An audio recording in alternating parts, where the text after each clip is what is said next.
बोलिए वृंदावन बिहारी लाल की जय। किंतु खांड के इस करेले में कड़वाहट थोड़ी सी भी नहीं बल्कि अत्यंत मिठास है। यहाँ पर हमने कथा छोड़ी थी, अब उसके आगे चलते हैं। गोपियों के श्री अंग भी स्त्रियों जैसे दिखाई देते हैं, किंतु गोपियों में स्त्री तब नहीं है। गोपियों का स्वरूप अति दिव्य है। गोपी भाव की कथा करने में भी साधारण जीव समर्थ नहीं है। गोपी भाव सर्वोच्च भाव है। स्त्री तव तथा पुरुष तव की विस्मृति होने के पश्चात ही ये भाव जगता है।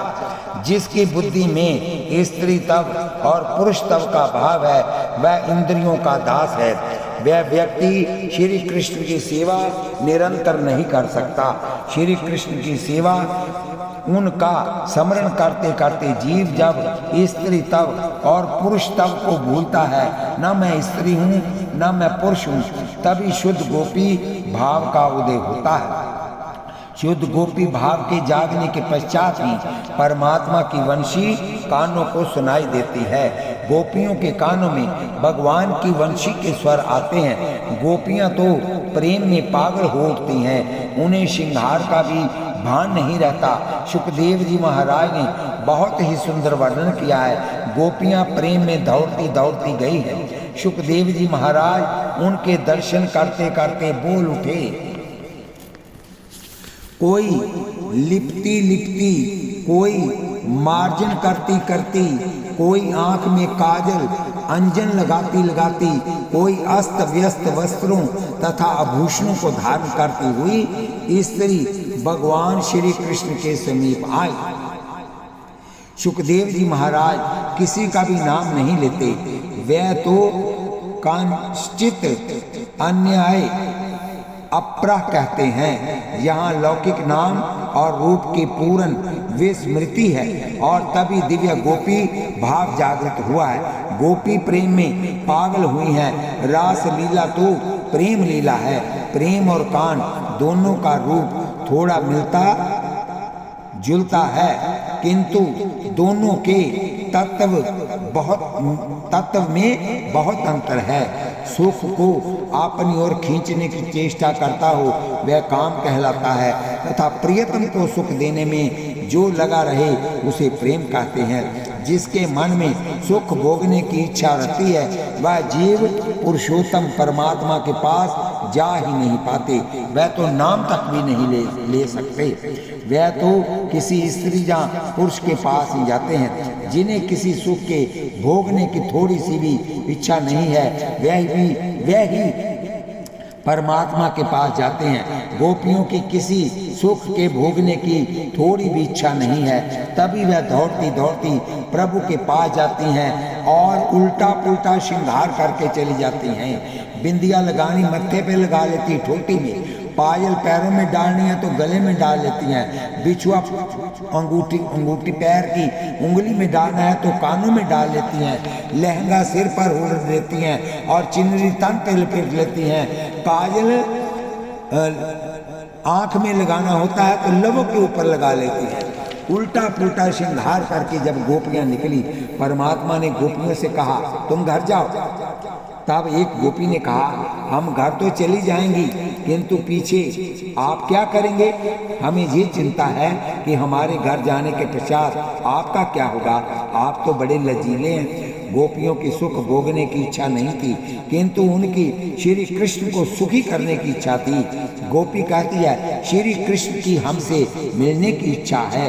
परमात्मा की ऐसी इच्छा होती है कि वह जीव मेरा ही अंश है, इसलिए ये मुझसे मिले तो ठीक है। इसी कारण गोपी ने प्रभु को उत्तर दिया मैं तो घर चली जाऊंगी, किंतु आपका क्या होगा? मैं तो घर नहीं जाऊंगी।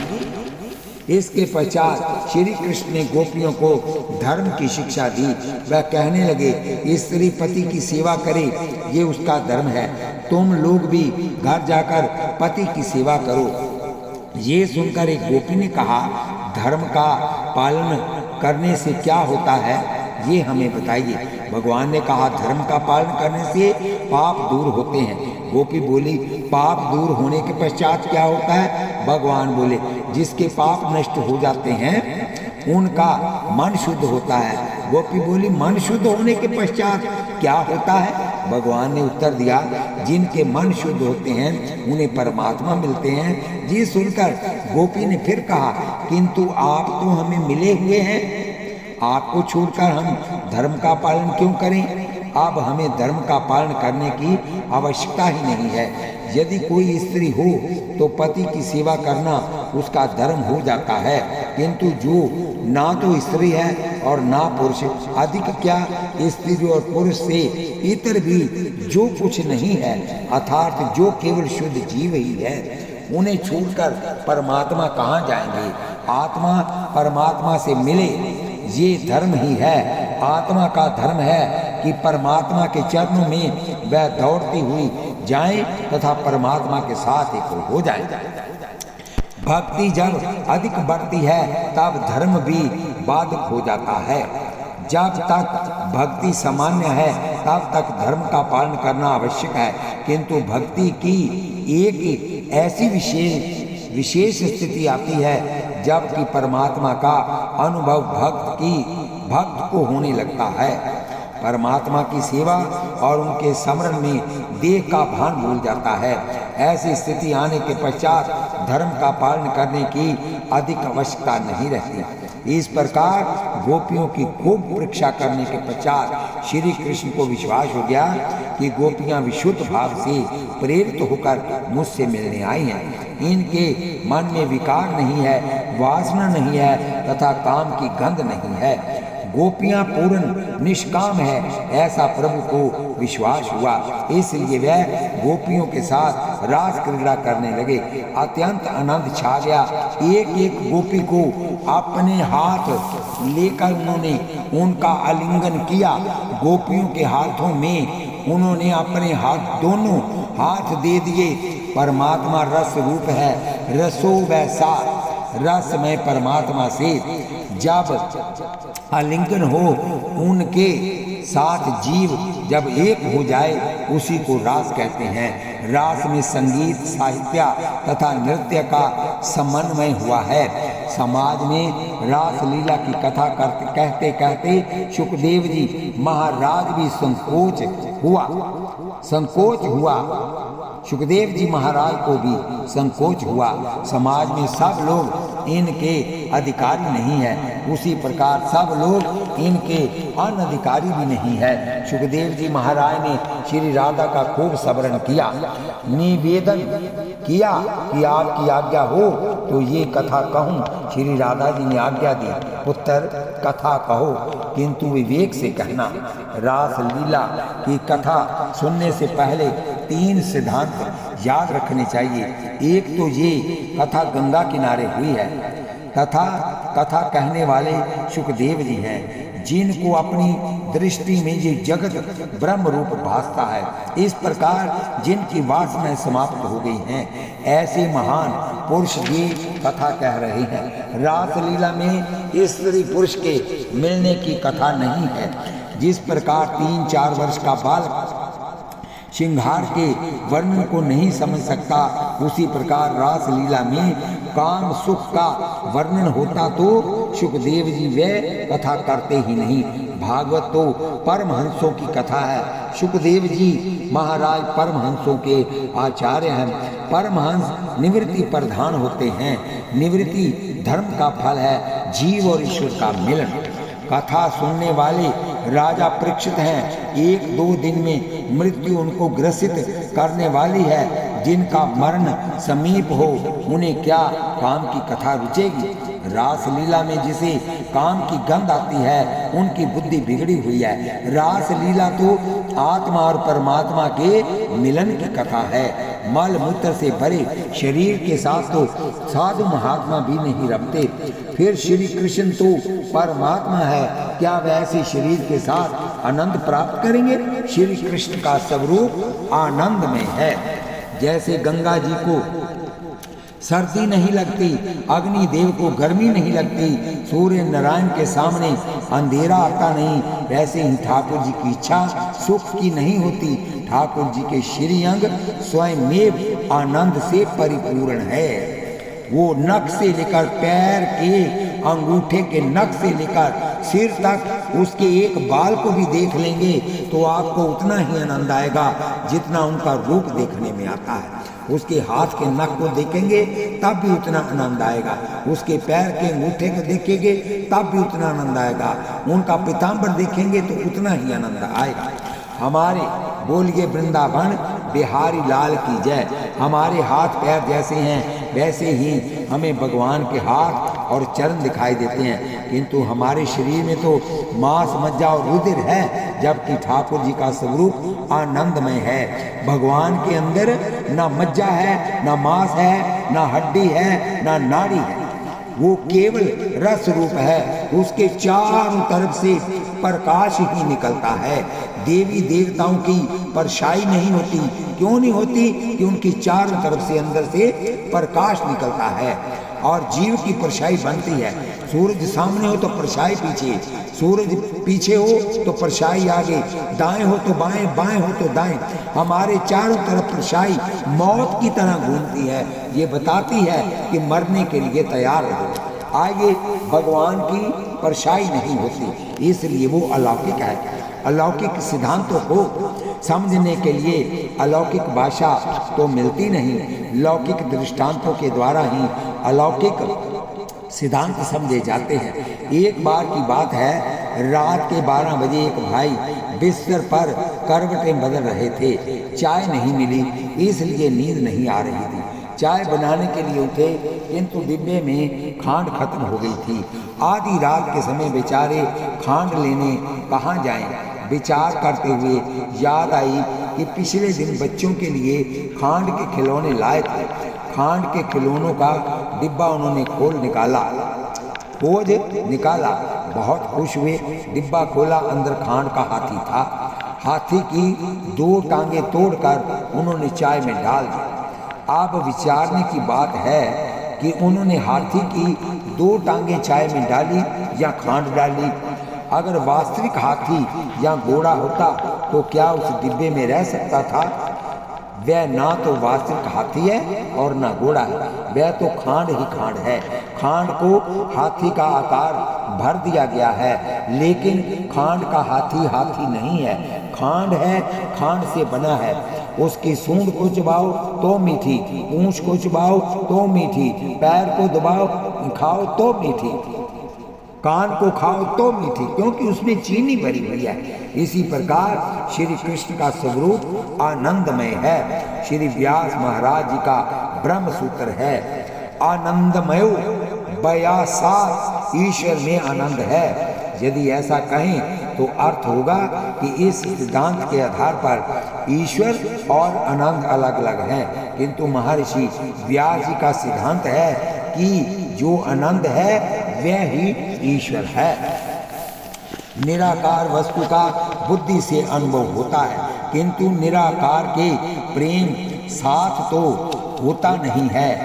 वह निराकार आनंद ही निराकार श्री कृष्ण के रूप में प्रकट हुआ है।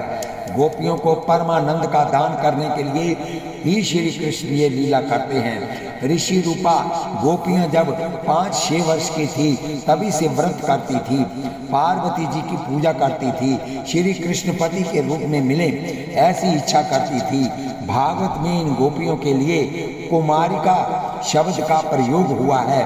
5 वर्ष की कन्या को ही कुमारिका कहते हैं। ये गोपियां जमुना जी के किनारे अपने वस्त्रों को रखती हैं और जमुना में स्नान करती हैं। तभी कृष्ण वहां पधारते हैं, वस्त्रों को वह कदम के वृक्ष के ऊपर रख देते हैं और कहते हैं वस्त्रों को जल से बाहर आकर ले जाओ।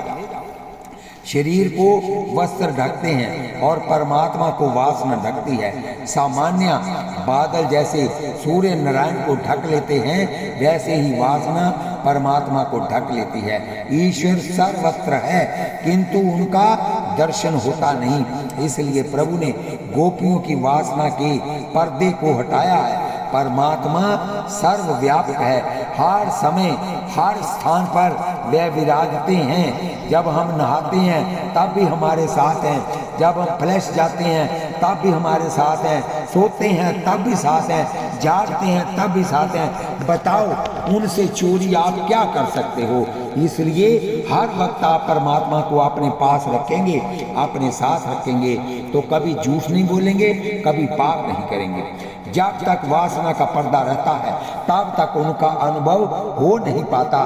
भगवान मिलते हैं तो क्या वह कहीं बाहर से आते हैं? वासना का, अज्ञान का पर्दा जब हटता है तब मिलने वाला परमात्मा से मिलता है। श्री कृष्ण गोपियों की नंगी काया देखने तो आए नहीं, श्री जमुना जी के जल में श्री कृष्ण रस रूप में रहते हैं। जमुना में भी हैं, जल में भी हैं, कहाँ कृष्ण नहीं है? और जिस स्त्री को, पुरुष को, लड़की को, लड़के को किसने बनाया है? भगवान ने। वो सब जानते हैं, गोपियों से मिलते हैं, किंतु वासना का पर्दा होने के कारण मिलन का अनुभव गोपियों को नहीं हो पाता। वासना के पर्दे को सद्गुरु हटा देते हैं। श्री कृष्ण उनके सद्गुरु हैं।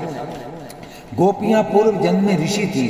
ध्यान और तप के द्वारा उन्होंने काम वासना का विनाश कर दिया था, किंतु फिर भी उनकी बुद्धि में सूक्ष्म काम तो था ही।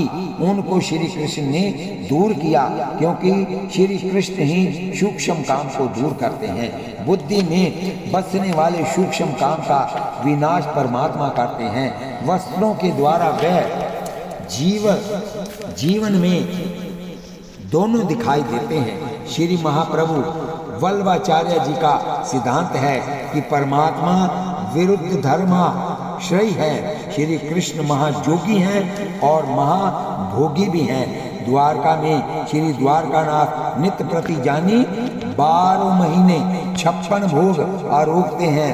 आप बेटा द्वारका गए होंगे, वहाँ अनेक रानियों के द्वारा सेवा होती है।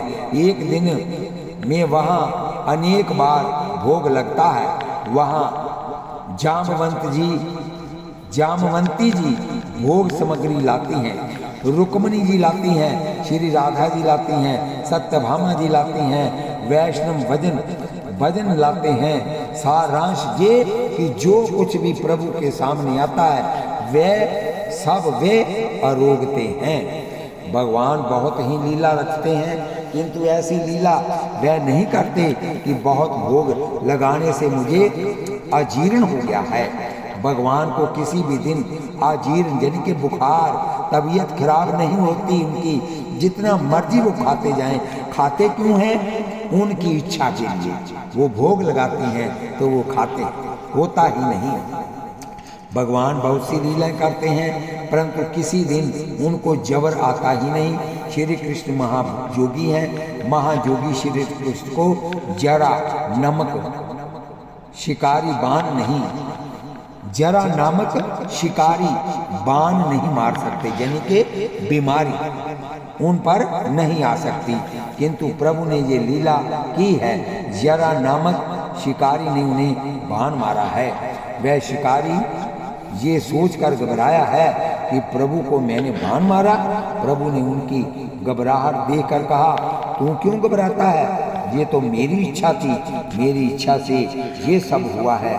मैं तुझे मुक्ति देता हूँ, मैं तुझे मुक्ति देता हूँ। शिकारी थोड़ी मोटी बुद्धि का था। उसने भगवान से कहा, महाराज आप मुझे मुक्ति दे रहे हैं तो फिर मेरे बच्चों का क्या होगा? मैं तो बहुत गरीब हूँ। आप मुझे तो मुक्ति दे रहे हैं, लेकिन मेरे बच्चे क्या खाएंगे? तब प्रभु ने कहा, तेरे बच्चे मेरी सेवा करेंगे। आप जगन्नाथ जी गए होंगे, जगन्नाथ जी में भीड़ लोगों के द्वारा भी सेवा होती है। ये लोग कहते हैं कि हम जरा नामक व्याध के वंशज हैं। शिकारी जरा के वंश के बालकों का पोषण करने के लिए इन्हें सेवा सौंपी है। बाण मारने वाले से, छाती में लात मारने वाले से, जहर देने वाले से और गाली देने वाले से भी श्री कृष्ण प्रेम करते हैं। परमात्मा को कोई पैसे से वश में नहीं कर सकता। परमात्मा को वैष्णव प्रेम से वश करते हैं। पैसे से परमात्मा मिलते होते तो ये सारे धनी लोग तो ठाकुर जी को भी खरीद लेते। ये लोग तो 1 लाख 2 लाख रुपए भगवान को भेंट में देकर उन्हें अपने घर में बिठा लेते, किंतु भगवान क्या पैसे के लिए इनके घर में कभी विराजेंगे? भगवान कहते हैं मैं तो लक्ष्मी का पति हूँ, मैंने तुझे बहुत कुछ दिया है, तू मुझे कुछ अर्पण करता है तो फिर अकड़ क्या दिखाता है? परमात्मा पैसा नहीं मांगते, कोई भी उन्हें ज्ञान तथा बुद्धि से प्रसन्न करने में समर्थ नहीं है। ईश्वर सर्वज्ञ है, उनको प्रसन्न करने के लिए बहुत पैसों की या बहुत दिखावे की भी जरूरत नहीं है। परमात्मा तो प्रेम से वश में होते हैं, प्रभु से तो बस प्रेम करो। वैष्णव प्रेम से परमात्मा को रिझाते हैं, प्रेम से तृप्ति होती नहीं, भोग से तृप्ति होती है। गोपियां तो प्रेम की मूर्ति हैं, प्रेम रूपी गोपिकाएं परमात्मा को प्रेम देती हैं तथा परमात्मा इनको परमानंद का दान देते हैं। श्री कृष्ण के साथ क्रीड़ा करते करते गोपियों में थोड़ा अभिमान आ गया, उसमें ऐसा भाव जगा कि हम जैसा जगत में दूसरा कौन है। गोपियां अपने आप को निहारने लगी, उनकी दृष्टि जगत पर गई ही नहीं। जगत तो गोपियों को तुच्छ प्रतीत होता है, जगत तो गोपियों को तुच्छ प्रतीत होता है। गोपियों की दृष्टि संसार के किसी विषय पर भी नहीं गई, फिर भी श्री कृष्ण से दृष्टि हटाकर गोपियां अपने आप को देखने लगी। वह विचारने लगी, हमारे जैसा जगत में कोई नहीं है, हम बहुत श्रेष्ठ हैं। पहले तो ये झुकते ही नहीं थे, किंतु अब तो प्रेम से क्रीड़ा करते हैं। हम बहुत सुंदर हैं, हम बहुत योग्य हैं। गोपियों में अभिमान भी प्रभु ने ही उत्पन्न किया।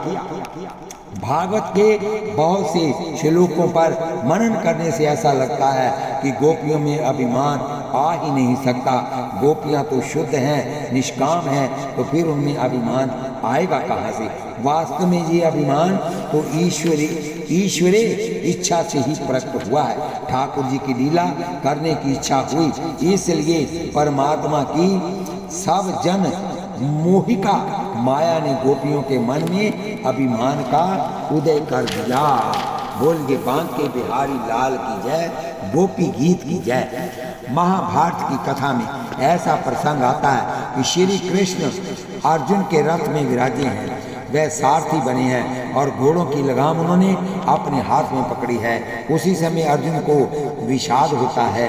उस स्थान पर गीता जी की टिक में आचार्यों ने लिखा है, गीता जी की टीका में आचार्यों ने लिखा है कि अर्जुन के मन में विषाद उत्पन्न करने वाले भी श्री कृष्ण ही हैं।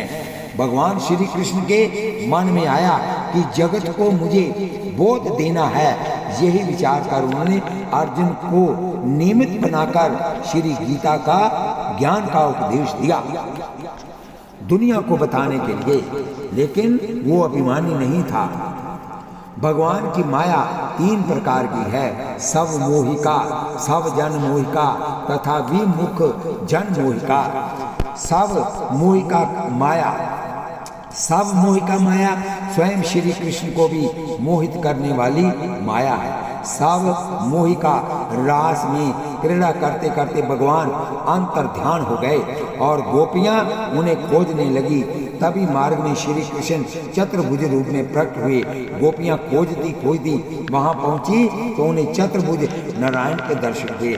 चतुर्भुज रूप के दर्शन कर उन्हें कुछ संतोष तो हुआ, किंतु गोपियों की प्रीति तो द्विभुज श्री कृष्ण से थी, जिसकी 2 भुजाएं हैं। गोपियों ने श्री राधिका को ये सब बताया तो श्री राधा जी ने कहा, 4 हाथों वाले देव तो बैकुंठ में विराजते हैं, जहाँ ब्रज में इनका क्या काम है। इसके पश्चात श्री राधा गोपियों के साथ वहाँ आई। उनके दर्शन कर श्री कृष्ण 2 भुज हो गए। ये राधा ही भगवान की सब मोहिका माया है, सब जन मोहिका माया, सब जन मोहिका माया। श्री यशोदा माँ को यदि ये बोध रहे कि कन्हैया ईश्वर है तो वह अपने लाला को लाड प्यार नहीं दे सकती। वह तो ऐसा ही मानती है कि कन्हैया मेरा लाडला बेटा है। यशोदा जी के मन में वात्सल्य भाव है, उनके मन में यदि ऐश्वर्य भाव जागे तो वह प्रेम ही नहीं कर सकेगी। ऐश्वर्या तथा वात्सल्य इन दोनों भावों में परस्पर विरोध है। इसी प्रकार सब जन मोहिका का माया ने यशोदा जी के मन में ये भाव दृढ़ किया कि कन्हैया मेरा बालक है। भगवान को जब लीला करनी होती है तो वह अपने जीवों में सब जन मोहिका माया के द्वारा मोह उत्पन्न कर देते हैं। सामान्य जीवों को भूल में डालने वाली माया है विमुख जन मोहिका माया है। गोपियों में आज अभिमान उत्पन्न हुआ है। गोपियों की दृष्टि जगत पर तो गई नहीं, किंतु श्री कृष्ण से हट गई और वह अपने को देखने लगी। गोपी इस तरह जब अपने को ही देखने लगी तो प्रभु को अच्छा नहीं लगा। माँ यशोदा बाल कृष्ण को गोद में लेकर अपने हृदय रस का दूध का पान करा रही है। उसी समय चूल्हे पर रखा दूध उफलने लगा। तब माँ लाला को धरती पर बिठाकर चूल्हे से दूध उतारने चली गई। यशोदा जी की दृष्टि श्री कृष्ण से हटकर दूध पर गई। ये कोई बहुत अच्छी बात तो नहीं, किंतु क्षम्य अवश्य। नंद बाबा के घर में अनेक गायें हैं, किंतु लाला को तो गंगी गाय का दूध ही अच्छा लगता। चूल्हे के ऊपर गंगी गाय का दूध ही रखा था, इसलिए माँ ने विचार किया लाला को तो मैं बाद में संभाल लूंगी, क्योंकि ये दूध उफल कर यदि अग्नि में गिर गया तो पीछे मैं लाला को क्या दूंगी। ये दूध लाला के लिए ही है। ऐसा विचार कर सचमुच ऐसा मानकर ही माँ यशोदा ने लाला को धरती पर विराजमान कर दिया और वह दूध चूल्हे से उतारने चली गई। यशोदा जी के वात्सल्य भाव में दृष्टि यदि कृष्ण से हट गई और दूध पर चली गई तो ये कोई बहुत खराब बात नहीं हुई। ग्वाल बालों के साथ श्री कृष्ण भोजन कर रहे हैं। जब बालकों की दृष्टि श्री कृष्ण से हट जाती है और वह बछड़ों को देखने लगते हैं, तभी ब्रह्मा जी आते हैं। बालकों का श्री कृष्ण के प्रति सख्या भाव है। सख्या मतलब मित्र भाव में भी श्री कृष्ण से दृष्टि हट जाए तो कोई दोष नहीं, ये तो सखा ही ठहरे। किंतु इन गोपियों का तो श्री कृष्ण के प्रति मधुर प्रेम भाव है। प्रेम भाव में प्रियतम से दृष्टि हट जाए और किसी दूसरे विषय पर जाए, ये अपराध है। प्रियतम के रहते और किसी वस्तु को देखकर आंख सुख मानने लगे तो ये भक्ति का अभिचार ही माना जाता है। व्यभिचार ही माना जाता है। आप घर से यहाँ कथा सुनने आते हैं तो रास्ते में आपको कूड़ा कचरा भी दिखाई दिया होगा। कचरा मनुष्य को दिखाई तो देता है, किंतु उनकी दृष्टि कचरे पर टिकती नहीं। श्री कृष्ण के बिना संपूर्ण जगत कचरे जैसा ही है। जगत दिखाई दे ये इतनी बुरी बात नहीं, किंतु मन में चाह रखकर यदि जगत को देखने लगोगे तो आंख और मन बिगड़ जाएंगे। भक्ति में बहुत बड़ा विघ्न आ जाएगा। गोपियों की दृष्टि जगत पर तो गई, किंतु अपने आप पर चली गई। ज्ञान मार्ग में तो ज्ञानी पुरुष दृष्टा का ही ध्यान करते हैं। ज्ञान मार्ग का सिद्धांत है, बोलिए वृंदावन बिहारी लाल की दृष्टि से दृश्य से दृष्टि हटाओ और दृष्टा पर दृष्टि स्थिर करो। एक ज्ञानी संत से किसी ने पूछा ध्यान किसका करें? तब उन्होंने कहा जो दिखाई देता है उसका ध्यान मत करो, ध्यान करने वाले का ही ध्यान करो। ध्यान करने वाले में आँखों और मन को टिका दो। ज्ञान मार्ग में आत्म स्वरूप में ही दृष्टि रखनी उचित है, किंतु भक्ति मार्ग में बाधक है। श्री कृष्ण प्रेम ज्ञान से श्रेष्ठ है। ज्ञानोत्तर भक्ति से ही महापुरुष आनंद में तन्मय होते हैं। ज्ञान तो फल है और भक्ति उनकी मिठास है। भक्ति के बिना ज्ञान यदि हो तो वह कच्चे आम जैसा ही है। ज्ञान के पके आम में तो मिठास है, वह प्रेम की है, या कहें कि वह तो भक्ति का स्वरूप ही है, भक्ति का रस ही है। गोपियों की भक्ति ज्ञानोत्तर भक्ति थी, इसी कारण उनकी दृष्टि जगत पर तो नहीं गई, किंतु अपने आप को ही वह देखने लगी। एक महापुरुष ने ऐसा भी वर्णन किया कि गोपियों में ऐसा भी अभिमान आया कि श्री राधा और हम एक जैसे ही हैं, हम में और श्री राधा जी में कोई अंतर नहीं। रास में जो आनंद श्री कृष्ण ने राधा जी को दिया, वही आनंद उन्होंने सब गोपियों को भी दिया। प्रभु ने गोपियों के साथ भी क्रीड़ा की। रासेश्वरी श्री राधा और हम सब एक जैसी ही हैं। गोपियों में ऐसा सूक्ष्म अभिमान जागा जो प्रभु को रुचा नहीं। परमात्मा श्री कृष्ण का ऐसा स्वभाव है कि उनकी शरण में आने वाला वैष्णव यदि उनकी सन्निधि में भी जगत के साथ बहुत अधिक प्रेम करे तो उन्हें श्री कृष्ण को ये बात रुचती नहीं है। परमात्मा वैष्णव की परीक्षा लेते हैं और उससे एक ही प्रश्न पूछते हैं, तुम्हारा प्रेम मुझ में अधिक है या मेरे द्वारा रचे गए संसार में अधिक है। गोपियाँ श्री कृष्ण की ओर उन्मुख होती हुई भी जब अपने को ही देखने लगी, तब परमात्मा को निश्चय हुआ कि मेरी इन्हें बहुत जरूरत नहीं है। श्री राधा जी को प्रसन्न करने के लिए तथा गोपियों का अभिमान दूर करने के लिए भगवान अंतर्धान हो गए, अंतरहित हो गए। अंतरहित शब्द का दूसरा अर्थ भी है।